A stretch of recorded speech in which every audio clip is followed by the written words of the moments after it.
Assalamualaikum warahmatullahi wabarakatuh. Alhamdulillah wassalatu wassalamu ala Rasulillah wa ala alihi wa sahbihi wa man wala wa la hawla wa la quwwata illa billah. Saudara-saudara sekalian yang dirahmati oleh Allah Subhanahu wa taala, sekarang kita teruskan tadabbur surah Al-Infitar. Sebagaimana biasa, kita mulai dulu menceritakan tentang kandungan umum dari surah ini. Surah Al-Infitar ini kandungan umumnya bercerita tentang pertama keadaan manusia dan alam semesta ketika terjadi proses hari kiamat. Kemudian diceritakan juga di sini tentang bahwa sesungguhnya manusia ini tidak punya alasan kenapa dia kufur kepada Allah Subhanahu wa ta'ala. Mereka nggak ada alasan untuk mengkufuri Allah, untuk tidak beriman kepada Allah Subhanahu wa ta'ala. Dan yang ketiga, Allah Subhanahu wa ta'ala akan menceritakan di dalam surah Al-Infitar ini bagaimana keadaan manusia nanti di akhirat. Jadi ada 3 bahagian yang insya Allah akan kita jelaskan satu persatu. Nah, sekarang saudara-saudara sekalian, mari kita lihat surah Al-Infitar ini ayat demi ayat. Di awal surah, Allah Subhanahu wa ta'ala kembali menceritakan tentang peristiwa hari kiamat sebagaimana dalam surah-surah sebelumnya. Dan Allah ceritakan di sini ketika terjadi peristiwa kiamat, langit yang di atas sana akan terbelah, bintang-bintang juga akan berjatuhan, air laut akan meluap dan menguap sehingga kering. Allah Subhanahu wa ta'ala berfirman, A'udzu billahi minasyaitonir rajim. Idzas samaa'un fatarat, apabila langit terbelah. Wa idzal kawakibun tasarat, dan apabila bintang-bintang itu berjatuhan dan berserakan. Wa idzal biharu fujirat, dan apabila lautan yang luas kita lihat itu akan meluap dan airnya akan menguap. Wa idzal quburu bu'thirat, dan apabila kuburan-kuburan kemudian dibongkar. Iya, saudara-saudara sekalian, alam semesta ini semuanya akan hancur secara total. Termasuk manusia dan seluruh makhluk Allah Subhanahu wa ta'ala yang ada di dalamnya, semuanya akan mati.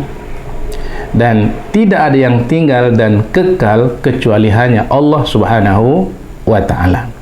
Dan ini terjadi ketika tiupan sangkakala yang pertama. Sebagaimana kita mengetahui bahwa tiupan sangkakala itu ada 2. Pertama adalah kehancuran total alam semesta dengan seluruh isinya, dan yang kedua adalah nanti manusia akan dibangkitkan kembali dari dalam kuburan mereka masing-masing.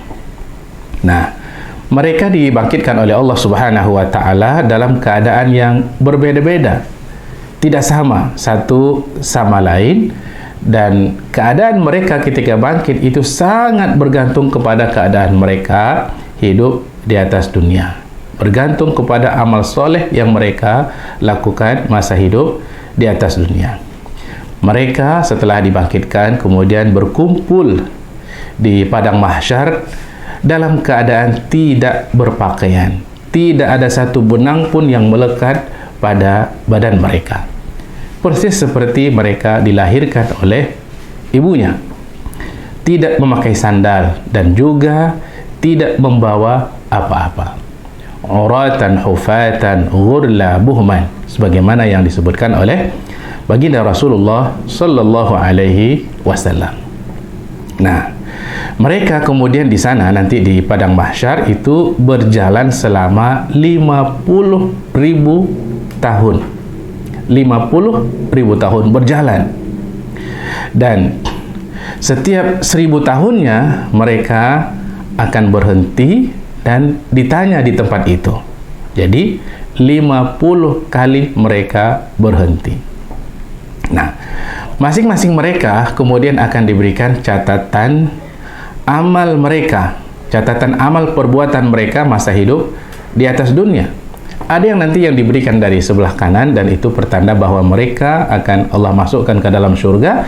Tapi juga ada yang Allah Subhanahu wa Ta'ala berikan dari sebelah kiri, dan itu pertanda bahwa mereka akan Allah masukkan ke dalam neraka.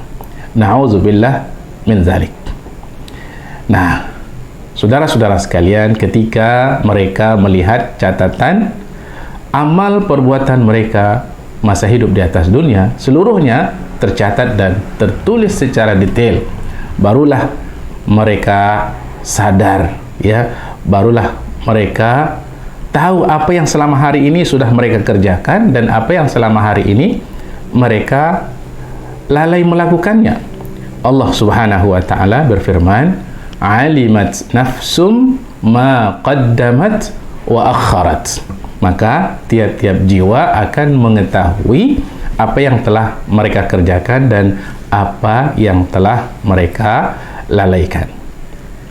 Saudara-saudara sekalian, rahimakumullah, Al-Imam At-Tabari rahimahullah mengatakan makna ma qaddamat.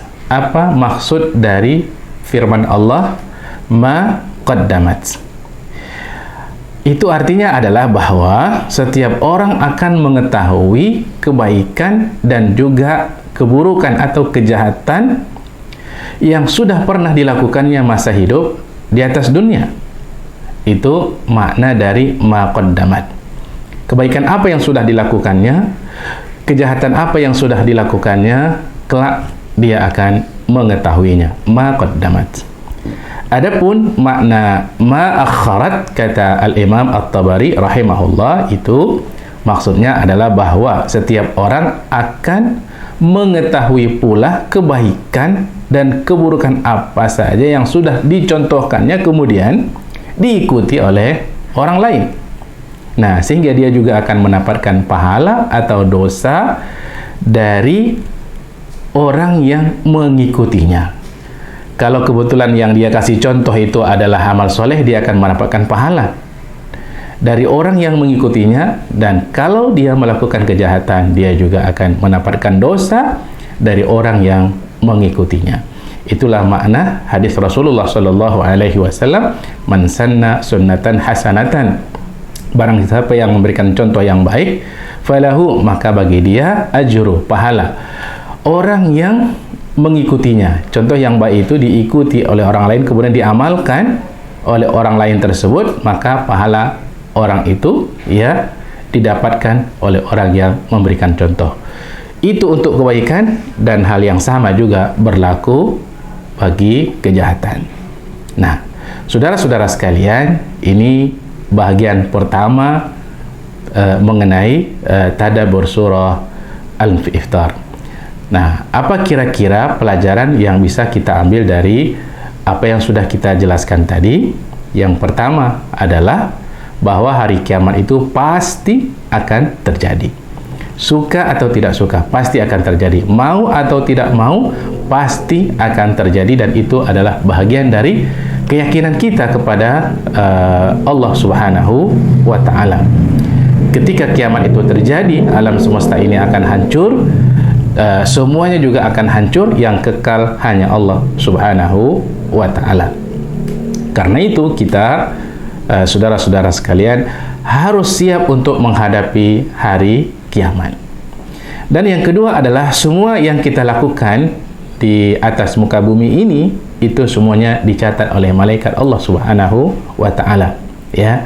Apakah itu perbuatan baik ataupun perbuatan buruk, dan kelak kita akan mendapatkan balasannya. Jika baik yang kita lakukan, maka insya Allah balasan kebaikan juga akan kita dapatkan.